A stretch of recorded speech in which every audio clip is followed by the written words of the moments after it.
건강유지 프로그램 18-2편 이제 큰 난란 서론을 우리가 했고요. 이제 큰 난란의 시작 들어가면은 첫째 재앙인 독한 종기재앙에 대하여 살펴보도록 하겠습니다.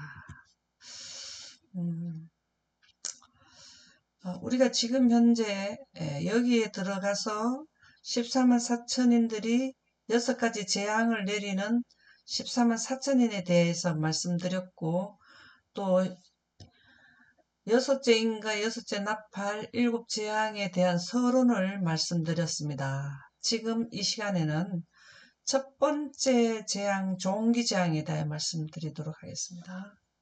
계시록 22장 11절 한번 읽어보실까요? 불의를 행한 자는 그대로 불의하고 더러운 자는 그대로 더럽고 의로운 자는 그대로 의를 행하고 거룩한 자는 그대로 거룩하게 되게 하라. 감사합니다. 바로 이 시점이 여기가 경계점이에요. 경계점. 여기가 다섯째 인나팔, 여섯째 인나팔 들어가는 요 시점이 경계점이죠. 우리가 늘 해서 너무나 잘 아는 내용.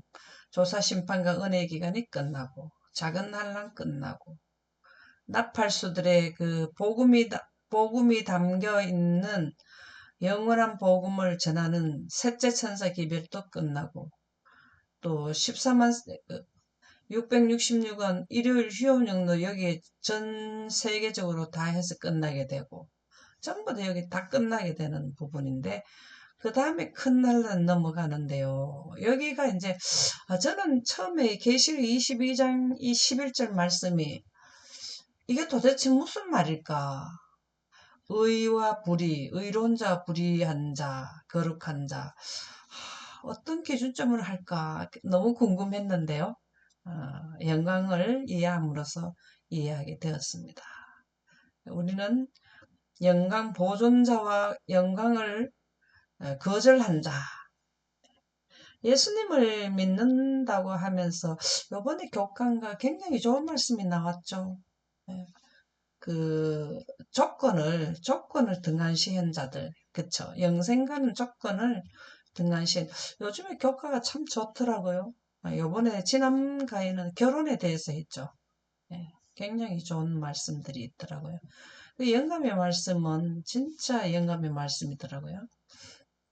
그래서 여기에서 분리가 돼서 완전히 그대로 여기는 품성이 여기에서는 바뀌어지지 않는 때입니다. 안착이 되었다. 인을 쳤다. 짐승의 표로도 쳐지고 하나님 인으로도 쳐지고 완전히 분리가 되었다라는 말씀이 계시록 22장 11절 말씀이고요. 리브 앤드 헤럴드 1905년도에 그 기록의 말씀에 보면 조사 심판이 마칠 때 모든 사람의 운명은 생명 또는 사망으로 결정된다. 생명, 이건 영생이죠. 이것은 의로운 자, 사망, 그냥 사람이죠. 사람의 수 666, 불의한 자죠. 불의한 자. 여기에서 영생이냐 사망이냐가 완전히 분리되었다라는 말씀이 되겠습니다. 교회증언 9권 267쪽에 보면 요한계시록 5장을 자세하게 연구할 필요가 있다. 그것은 이 마지막 날에 하나님의 사업의 한 몫을 담당할 자들에게 매우 중요하다. 요한복음 5장은 6장의 인장인데 인장에 서론이 기록되어 있죠. 기만당하는 자들이 들어있다. 그들은 무엇이 지상에 닿고 있는지 깨닫지 못한다. 무엇이 죄를 이루게 되는지에 관하여. 자, 죄를 이루는 게 뭔가, 이거를 깨닫지 못하면은, 그들은 무엇이 지상에 다가오는지 깨닫지 못한다. 여러분들 요번 교과 공부에서 그거 봤습니까? 그 사단에 기만하는 4가지. 사단이 인류를 기만하는 4가지. 가장 큰 거는 영혼불멸설. 그 다음에 또 뭐라고 나왔던가요? 영혼지옥설. 2번째. 그렇죠. 3번째는 예수님이 초림 전에 선제성 부인. 하나님이기를 거절한 자들, 거절한 그, 그 사단의 복음이죠. 그 다음에 안식일, 일요일 이렇게 네 가지가 인류를 기만하는 건데요. 영혼 불멸설에 의해서 이 모든 것이 나타나는 수순이에요. 수순. 영원 지옥설도 영원 지옥설, 그 다음에 영원히 죽으면 영원히 산다. 악인들은 영원히 죽어서 불에 타고 있다. 이런 거를 그 영혼 불멸설에서부터 비롯되어서 네 가지가 다 나오게 되는데요. 기만을 당하는 자들이 들어있다. 네. 이 마지막 날에 하나님의 사업에 한 몫을 담당할 자들에게 매우 중요하다. 이 내용이 바로 5장에 기록되어 있다는 거죠. 기만당하는 자들이 들어있다. 우리가 인에 대해서 자세히 알아야 된다는 거죠. 인을 뗄 때에 누가 등장하냐면 말이 등장하죠. 말, 흰말, 무슨 말, 무슨 말. 이 늦은비 성령을 받는 자들에 대해서 늦은비 이는 말들, 흰말, 백마, 뭐 붉은 말, 뭐 이런 말들이 나오는 거는 늦은비 성령을 받았는 셋째 천사들을 의미하잖아요. 이러한 것을 자세히 우리가 하나님 사업의 한 몫을 담당할 자들은 매우 중요하다. 셋째 천사 기별을 전하는 자들은 인에 대한 내용의 개념을 분명히 가져라. 기만당하는 자들이 들어있다. 들어있는 게 많이 있죠. 그들은 무엇이 지상에 다가오고 있는지 깨닫지 못한다. 지금 셋째 천사 기별을 전할 때는 어떤 일이 닥쳐오는지 조금 전에 말씀드렸죠. 영원 불멸설이 최대한 활성화되고 그 다음에 영원 지옥설, 죽어도 산다라는 거, 영원 불멸설에 의해서. 그 다음에 또 일요일 법령, 하나님의 그 초림 전에 선제성을 부인하는 이런 내용들로 인해서 기만당하는 자들이 들어있다. 그들은 무엇이 세상에 다가오는지 깨닫지 못한다. 영광을 등지면은 예언이 안 나오기 때문에 이 사건의 전개가 나올 수가 없다라는 말씀이죠. 무엇이 죄를 이루게 되었는지가 나요. 조금 전에 말씀드렸죠. 죄를 이루게 되는 오류가 뭔지, 기만이 뭔지. 가장 중요한 큰 사건이 영혼불멸설이죠. 이거를 최초의 하와에게 설교를 해가지고 먹혀 들어간 거잖아요. 인류의 조상에게 이 사상으로 물들이게 해버렸잖아요. 마음이 흐려지도록 허용해 온 자들은 몹시 기만을 당할 것이다. 마음이 흐려졌다. 이 말씀은 하나님을 믿는다. 입으로는 시인하고 마음은 멀다. 우리 마음이 품성이 되는 거잖아요. 생각이 품성이 되고 생각이 바로 무엇을 생각하느냐가 품성이 되는데 여기에서 문제가 와버린다는 겁니다. 영혼불멸설이 도대체 뭔가를 우리는 잘 깨달아야 된다는 말씀이죠. 이게 이제 계시록 5장을 자세히 연구하면 영혼불멸설에 감염되지 않는 자들이 셋째 천사들이 된다라는 말씀이 되죠. 그래서 셋째 천사들은 하나님의 품성인 영광으로 꼴지어져야 된다라는 말씀이 되겠습니다. 그래서 인침의 완성기간은 큰 난란의 시작점, 여기 큰 난란의 시작점에서 인침의 완성기간이 여기 14만 4천인들이 형성 다 된다라는 말씀이 되겠는데요. 이 14만 4천인들은 여기에서 인을 받아야만 이 환경에서 활동을 할 수 있고 이 거친 환경, 악화된 환경을 통과할 수 있다. 성령 받는 것은 이 땅에서도 살아남을 수 있는 그 환경 가운데서 살아남을 수 있는 그 보호막도 되고 그 다음에 이 그 환경을 갖다가 지배하는 지배권을 예수님 3년 반 동안 바다 보고 잠잠하라 그러면 잠잠했습니까? 자, 그런 환경 지배권을 주신다는 거죠. 각시대의 대쟁투 613쪽에 보면 첫째 천사의 기별이 맞춰지면 세상의 죄인들을 위한 자비의 탄원은 더 이상 없다. 첫째가 아니고 셋째입니다. 셋째 천사의 기별, 그렇죠. 여기 자비의 기별, 여기는 자비가 섞였다 하는 거는 하나님의 복음과 재앙이 맞물려 나가는 거고, 여기에는 그 재앙만 14만 사천인들은 예언하고 경고하고 내리는 것이죠. 그죠? 이게 언제냐고요? 언제냐고. 출애굽할 때 그랬잖아요. 그죠? 출애굽할 때 경고하고 재앙 내리고, 경고하고 재앙 내리고 이랬죠. 그 다음에 셋째 천사의 기별이 맞춰지면 세상의 죄인들을 위한 자비의 탄원은 더 이상 없다. 우리는 이 부분을 많은 사람들에게 알려주어야 돼요.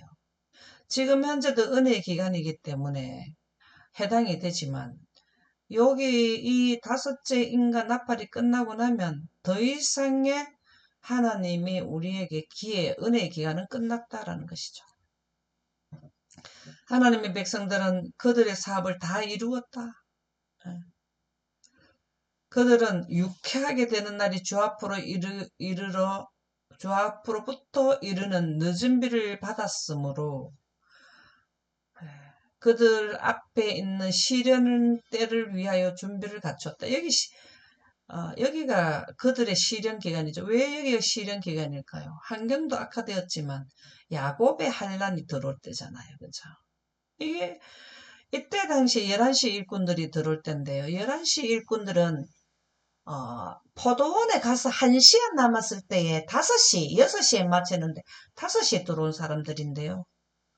그들이 언제 우리처럼 오랫동안 몇십 년 교회를 다닌 분들, 교회는 다녔을지라도 안식일을 지키고 이 기별을 받아들인 적이 몇십 년 되지도 않은 자들이잖아요. 불과 가장 짧게는 며칠 만에 듣기는 뭘 들었을까요?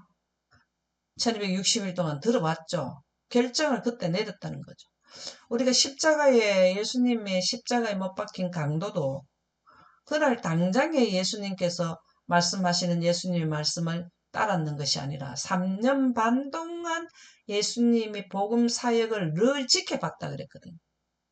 근데 그분이 들려야 하리라 하는 이 말씀이 실제로 내 옆에서 자기 십자가 옆에서 예수님이 응하는 걸 보고 오 진짜 맞네 결정을 내리는 거죠. 그분들도 사실 그런 거는 11시 일꾼들도 그렇다고 봐야 되거든요. 그런데 이분들에게 늦게 들어온 자, 다섯째 인간 나팔이 끝나는 부분 근사참에 들어온 사람들도 뭘 입어야 되냐면은 늦은 빛 성령을 받아야 되는 거죠. 그래야 여기 들어간다는 겁니다. 그래서 그들은 유쾌하게 되는 날이 주 앞으로 이르는 늦은 비를 받았으므로 그들 앞에 있는 시련의 때를 위하여 준비를 갖추었다. 여기 인침을 받아야 여기를 들어가는 준비를 갖추었다. 바로 14만 4천인이 되겠는데요. 천사들은 하늘에서 분주히 왕래하고 있다. 지상에서 돌아온 한 천사는 그의 일이 마쳐진 것을 보고 여기를 의미하죠. 여기에서 이제 인침 작업이 끝났다는 걸 보고한다. 마지막 시험이 이미 세상에 주어졌고 하나님의 계명에 충성한 것이 입증된 사람들은 모두 살아계신 하나님의 인을 받았다.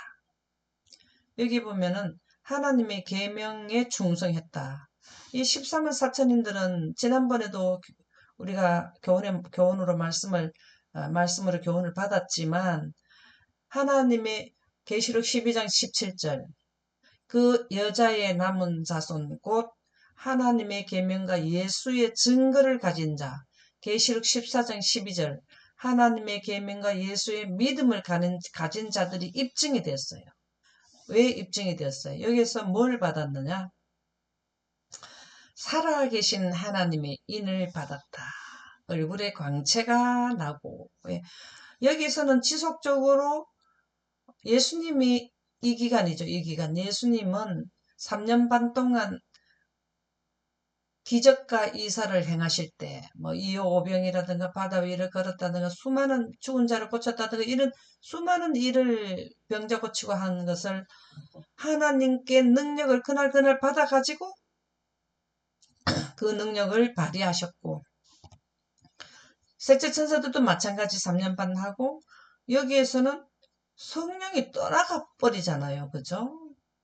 여기에서 계속 남은 자들이 은혜 기간이 끝난 뒤에도 짐승의 편으로 간 사람들이 후회하는 자들이 원하는 자들이 생길 수도 있지 않아요? 그런데 어떻게 될까요? 그들은 여기서 원해도 고통 때문에 원하는 거지 사상으로 원하지는 않죠. 진정된 하나님을 경배하는 마음으로는 하지 않을 겁니다. 그렇죠? 여기에는 벌써 품성이 결정돼 버리기 때문에. 그런데 만일에 원하는 자들이 있어서 여기서 또 줘버리면 이거는 그 시스템 구조의 원칙에 맞지를 않기 때문에 더 이상 성령은 이 땅에 내리지 않고 내렸던 성령도 떠나간다. 그래서 그때 예수께서는 하늘 성소에서 당신의 중보 사업을 그치신다. 이제 무슨 사업을 그치느냐? 하늘나라의 올자와 영멸자와 영생자를 구별하는 사업을 그친다라는 말씀이 되겠습니다. 이 중보사업이라는 것은 탄원할 때 들어주시는 것을 의미하는데요. 그 사업 자체를 이제 끝이 난다라는 말씀이 되겠고요. 시대의 소망 119쪽을 한번 읽어보실까요? 엘리야처럼 불을 하늘로부터 내리게 하거나 죽은 자를 일으키거나 또는 하나님의 이름으로 모세의 능력의 지팡이를 휘두르든가. 이게 지금 누구를 보고 하는 말일까요?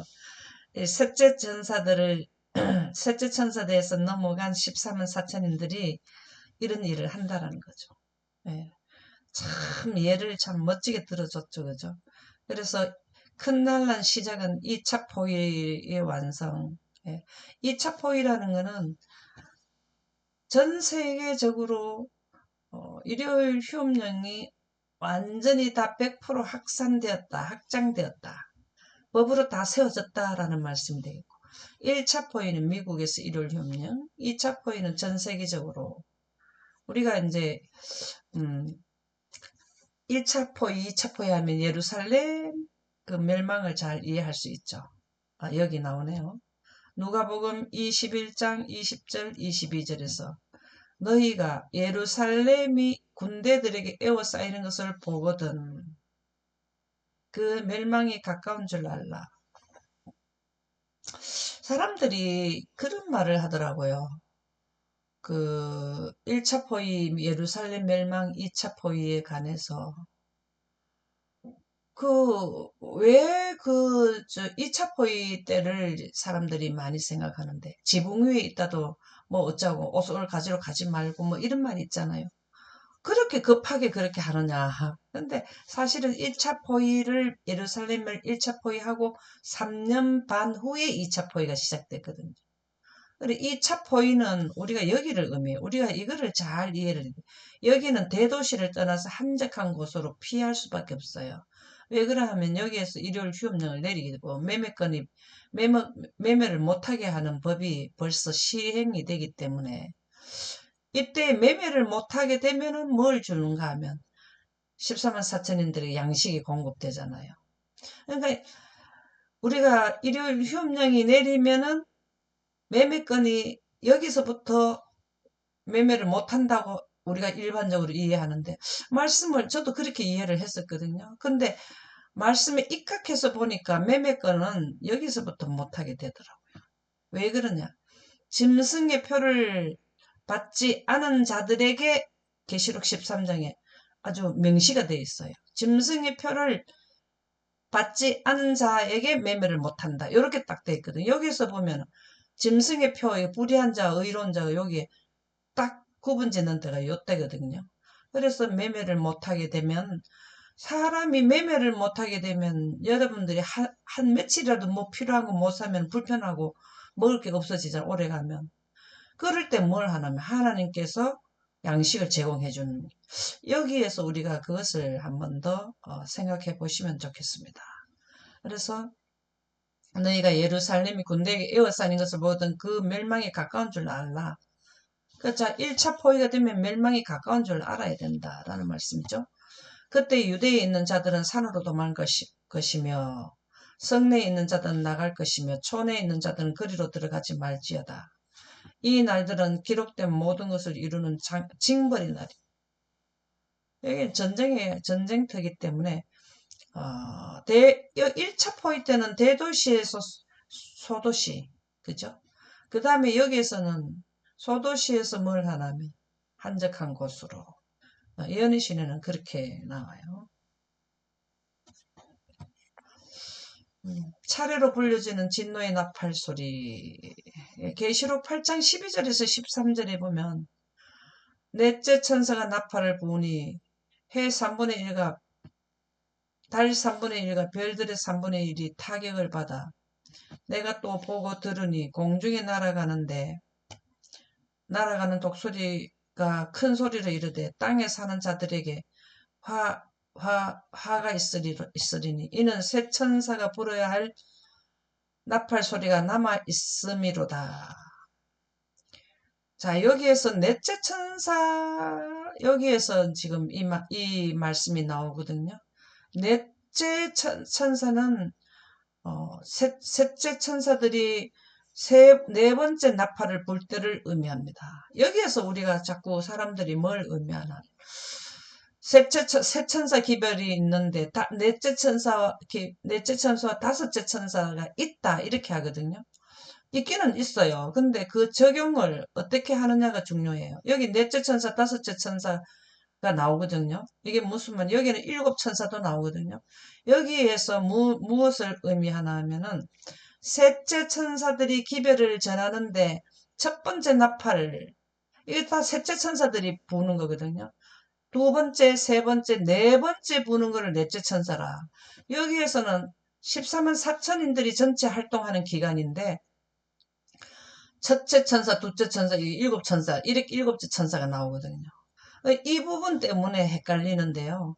여기에서 넷째 천사가 나팔을 분다는 것은 이 계시록 8장 12절 13절에 의거해서 셋째 천사가 네 번째 나팔을 분다라는 말씀이 분명하게 맞는 말씀이 뭐냐면 이 내용입니다.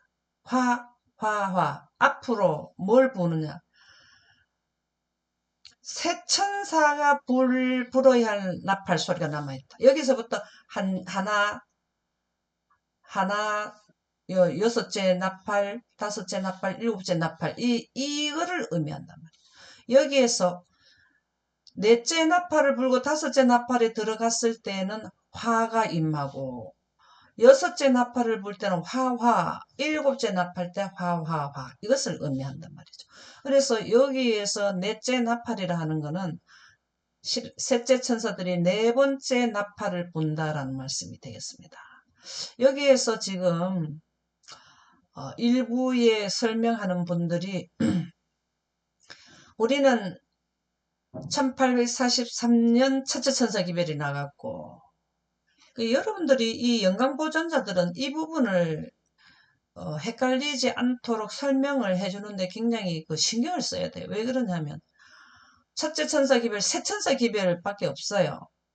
새 천사 기별을 셋째 천사를 상세히 나누면 이렇게 된다는 겁니다. 근데 우리는 1843년 첫째 천사 기별, 1844년 두 번째 천사 기별, 미운 물건이 서면 셋째 천사 기별, 요 세 천사 기별밖에 없거든요. 근데 또 세 천사 기별로서 이 기별이 마무리되는데 네 번째 또 복음이 또 나오고 다섯째 복음이 또 나온다는 말이 그 내용이 아니고 셋째 천사 기별을 전할 때에 네 번째 셋째 천사들이 나팔을 분다. 이거를 의미한단 말이에요. 넷째 천사가 나팔을 부니 여기에 보면은 해, 달, 별의 3분의 1이 타격을 받아 어두워졌다. 그 말씀이 나오죠. 여기에서부터 이제 세 번만 나팔을 부면 세 나팔 부면은 끝이다. 이거를 알려주는 말씀이 계시록 8장 12, 13절이에요. 그래서 우리가 계시록 8장에서 11장까지를 보면은 세천사 기별의 내용이 전체적으로 설명이 되어져 나온다. 이 부분을 잘 설명을 해 주셔야 돼요. 저도 이 영상을 들어보면은 또 일부분의 분들이 세 천사가 있고 네 번째 천사 있고 다섯 번째 천사, 세 천사 기별이 끝인데 다섯 천사까지 기별이 있다. 이 말씀을 저도 들은 적이 있거든요. 그래서 가려 뽑은 기별 426종 하나님의 진노의 대접이 쏟아질 것임. 어디에서? 여기에서 이제 여기에는 진노가 쏟아지지만 더 강하죠. 우리가 자세히 보면은 여기에 나타났던 진노가 여기에서도 반복되는 게 많아요. 하나님의 무기는 땅속에 있고 그 다음에 전체가 하나님의 무기고 또 하늘에 무수히 있는 그 우박, 예, 기체든지 고체든지 이러한 것이 하나님의 무기의 무기, 진노를 할 수, 우리는 뭐 총 만들고 뭐, 그 다음에 비행기만, 전투기 만들고 이런 전쟁을 하는 거지만은 하나님의 무기는 천연계를 사용하신다. 엄숙한 사건들이 곧 일어날 것이다. 나팔이 차례로 불러질 것이고 여기 가서 진노가 쏟아질 때 나팔이 차례대로 불러지는 거죠. 여섯째 나팔, 일곱째 나팔, 여섯째 나팔 중에서도 첫 번째는 이게 6번을 또 이렇게 나팔을 부는 것이죠. 나팔이 차례로 불러질 것이고 대접이 하나씩 차례로 땅의 거민들에게 쏟아질 것이다. 여기서부터는 이제 하나가 끝나고 나면 그 다음 지속적으로 일어난다라는 말씀이 되겠습니다. 오늘은 여기까지 하도록 하겠습니다. 감사합니다.